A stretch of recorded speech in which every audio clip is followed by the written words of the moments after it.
Hello dancers! So today we're going to be talking about mental health. That's a huge topic in today's world, but I think it's extremely important for us as dancers. Now unfortunately a lot of the physical plays into the mental, and so we need to be prepared. I'm going to ask you some questions that might help you, and let's get started.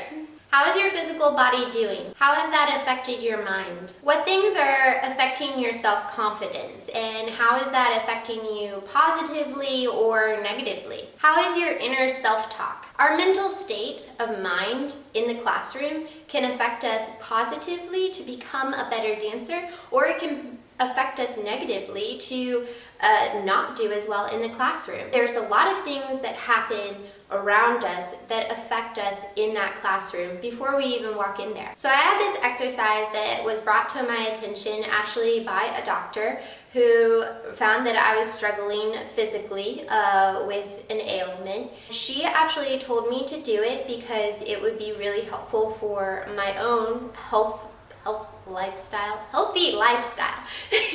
I started writing on a page. Y'all probably are getting the idea that I love writing things on pages, journaling, writing questions down. It's just helpful for kind of getting your mind, just getting focused, getting your thoughts out. She told me to write on one side of the page all the positive self-talk that I was telling myself, and on the other side of the page write all the negative things.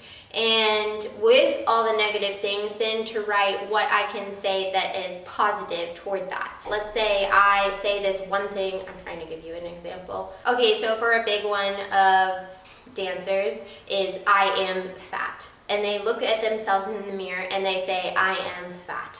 Unfortunately, that is the case in this dance world. It's very sad. Don't tell yourself that. The other thing that you can say is, I am a beautiful, strong dancer. Instead, replace a word or several words with the unhealthy self-talk with a healthy self-talk. And that will help you in the classroom. That will help you when you look in the mirror. And it's a struggle at the beginning. It was a struggle for me. I battled inwardly because I was like, well, some of this might be true, or some of this might not be true. Like, I pick at myself, and I do that because I want to become a better dancer. And so I'm a perfectionist mindset, but I have a perfectionist mindset. That doesn't always benefit me in the classroom.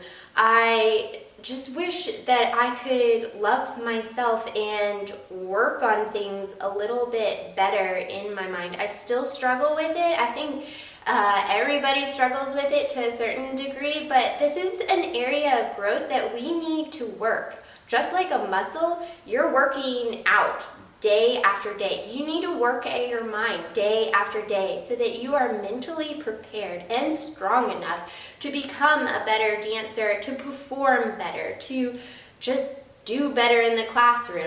When a teacher gives you a correction, are you just so down on yourself because, oh my goodness, that teacher gave me a correction and I'm this terrible dancer? Or do you see that correction as, oh wow, this teacher is taking notice of me and they can see that I can reach my best potential and they value me as a dancer enough to give me a correction?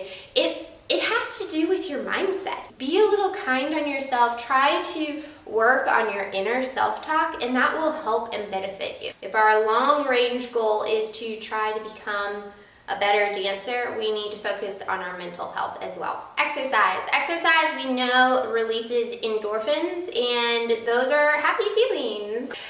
We as dancers, we exercise a lot. It becomes a little bit more of a challenge if you have a physical injury. So look at my other video, again, on physical, if you want some more things on that. You can still stay active, even when you're injured. Think of creative ways. Can you do floor bar? Can you do pool bar? Can you just go swimming? Can you exercise on the bike? Can you do the elliptical at a gym? There's a lot of other different ways that you can stay physically active, and that can help with your mental health. 3 other points that affect our mental health are social circumstances and even sleep. all of those things can really affect our dancing and affect our mental health. Now, social I'll actually do in another video, so stay tuned for that. But today we're gonna actually focus a little bit more on circumstances and sleep. Circumstances. How is your home life? How are the teachers that teach you in the classroom? What kinds of friends or network of people do you have around you? Do they build you up? Do they tear you down? Do you feel depleted, or do you feel energized afterward? So again, when I went through this physical ailment that I talked about previously, I had this doctor who talked with me, and she told me if there are people who are dragging me down, I need to actually cut them out of my life. And that was super hard for me because I'm a very tender-hearted person and I like to be friends with a lot of people. There were certain people who, they just drained me, and I found that those were the people that I needed to actually cut out of my life in different times, especially during this time, so that I could get physically better. I actually called some of them up on the phone and told them. I read this little part in this book. They said it's even more difficult when it's family members, but you have to kind of explain to them that it's a health issue and you can only be on the phone for a certain period of time so that you physically can get better. During that time, you can work with a person one-on-one who can counsel you and help you through that situation. There are times that happens, and so there was times when I had to unfortunately cut people out of my life, and that helped benefit me. Extremely difficult to do. Think through the environments for you personally. Think through, what type of people am I around? Are they building me up? Are they tearing me down? What can I do to improve this situation or the people in my life so that I can be built up to my fullest potential? So I had two different situations growing up, and I was placed with some not so great roommates. They were sweet. They weren't really there to dance. Maybe they weren't as serious as me. They were there just to party and have fun. I was there to really grow and learn in my dancing. They wanted to stay up late. They wanted to, have just different people over into the dorm. I couldn't handle that. Like, I need my sleep in order to survive. I need it to be functional in the classroom and remember combinations, for example, even. So one of those situations I felt very uncomfortable in, and there was a time where I just felt unsafe by some things that my roommates were doing. I called and talked to my parents. Fortunately, they were really close to me. It's extremely good to have someone you can talk to that's trustworthy and you can explain these situations. My parents were some of them that I was really close to. And I called and talked to my mom actually on the phone, and I was like, Mom, this is the situation that's happening and I can't get sleep and I feel unsafe by this and this. And we were able to work out a deal about what to do to put me into a different situation. So I was fortunately able to work out with the school and the dormitory, and they were able to provide me with another dorm room and another roommate in that situation. And I was able to just dance so much better. So anyway, changing your environment and speaking up, having a voice is just changes so much. Just your dancing and benefits you later on. You have a voice, you can speak up, you're not alone. I think those two things, like you are not alone. Maybe four words. Those 4 words have been really life-changing for me. My husband actually, he tells me that a lot. That has just rocked my world. You are not alone. You have people that you can find who will help you.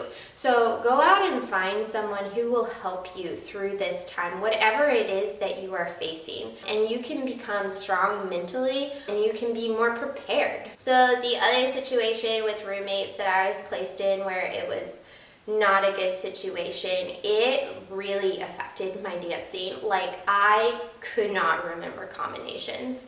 I was not getting enough sleep. As a result of not getting enough sleep, that spiraled into so many different things. So I couldn't make myself proper meals. I just was eating a very very bland diet and not a healthy diet at all, because I just didn't have the energy that I needed to work through preparing meals. Like, I was just trying to survive dancing. I didn't have enough time or energy. On top of that, I was moved down a level and I started struggling with an injury. So sleep, I think really, like, if you don't get enough sleep, I just feel like I have a foggy brain. I can't think clearly, and then I'm just more prone to doubting myself, doubting what's going on, and it was a struggle for me mentally speaking. In that situation again, I ended up talking to my parents. There are other people, there are other resources, and at other times in my life I spoke with other people, but again, in this situation, very close with my mom, I talked with her, and she and my dad actually wanted to bring me back home because the situation again was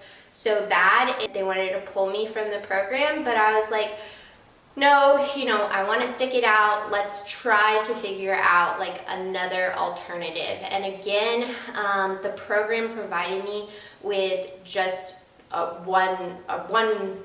some room room by itself where I was able to sleep enough. I had my privacy. Yeah, work with your program, talk with the people who are leaders there who might be able to handle the situation and change it. There are teachers there you can sometimes talk to. There are people, who run the dance school. There are people who you think might listen to you and might listen to your story and try to get help and change the situation if you can. If you can't, then yeah, remove yourself from the situation entirely. But I think if you can try to work something out and try to work through it, sometimes situations you can't do that. You just need to move out. Like, you just need to go. But there are some certain situations and you gotta weigh that out, and having a person who work through whatever it is that's going on with you, they can help you think clearly, because you're not always okay. Your emotions are high. You're scared. Sometimes you don't know always what's going on, and you're like questioning yourself. You're questioning your own decisions, and is this really okay, or am I crazy? And talking that out with someone, they can be like, yeah, that's not okay. Remove yourself, or let's try to find an alternative. Go find someone who will work that out with you. I had a dance teacher. He was a guest teacher. He came in and he actually threatened to throw a chair at us, and he justified it by the fact that his teacher did it to them to get them like to do what they were supposed to do. And so he was like threatening us to throw this chair across the room at us, to just force us to do something perfectly. And that was not okay. Like, that is not okay for a teacher to do. That can injure dancers. We as dancers in that situation were exposed to a very toxic environment. That was just unacceptable, and we were so young, we didn't know what was going on, and like all of us were afraid, and all of us were afraid to speak up and do something about it. And I wish I had spoken up about that, but I was so young, I just was confused about what was happening, and I never experienced something like that. So I didn't voice it and I didn't speak up, and I wish I had. This was a prestigious company, and they had this person as a guest teacher for a summer intensive. If I had, we just as dancers, we need to be more aware that those kind of environments, those kind of teachers are not okay. We have a voice. We need to use our voice. So use your voice and speak up. So dancers, if you're in a toxic environment, there are 2 points that I really want you to take away from this video today. One is, do you have someone that you can actually talk with, someone who knows you about the details of your life, that you feel comfortable sharing the ugly, the good, everything with. And they can really ask you good, solid questions to just pull apart and really think through whatever situation you are going through.